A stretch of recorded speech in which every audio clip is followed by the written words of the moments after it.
একটা সময় বলিপাড়ায় চাউর, পর্দায় পাওয়ার কাপল অভিনেত্রী কাজল ও বাদশাহ শাহরুখ খান। বিশ্বাস হতে কষ্ট হলেও এটিই সত্যি, বাদশাহ শাহরুখ খান মোটেও পছন্দ করত না কাজলকে। এখানেই শেষ নয়, তিনি নাকি চাননি বিটাউনে কাজল প্রতিষ্ঠিত হোক।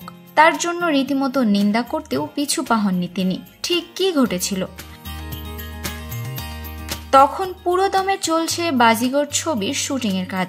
একের পর এক প্যাকড শিডিউলের মাঝে হঠাৎ একদিন আমির খানের ফোন আসে শাহরুখ খানের কাছে। তখন আমিরের পরবর্তী ছবির জন্য কাজলকে নেওয়ার পরিকল্পনা করা হচ্ছে। এই পরিস্থিতিতে কাজলকে নিয়ে ফিডব্যাক নিতেই তিনি ফোন করেছিলেন শাহরুখকে।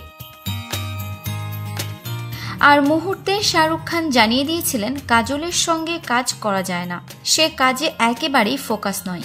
ভাবা যায়, যে জুটিকে পর্দায় দেখার জন্য হাজার হাজার দর্শক মুখিয়ে থাকেন, সেই শাহরুখ কাজলকেই নাকি বাতিলের তালিকায় রেখে দিয়েছিলেন।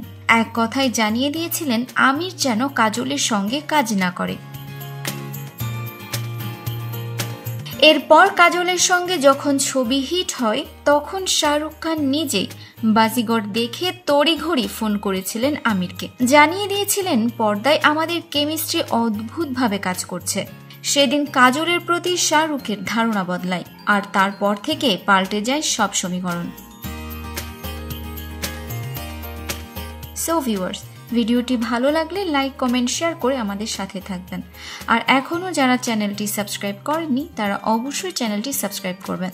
কথা এন্টারটেইনমেন্ট, আমি আরফিন ফারা।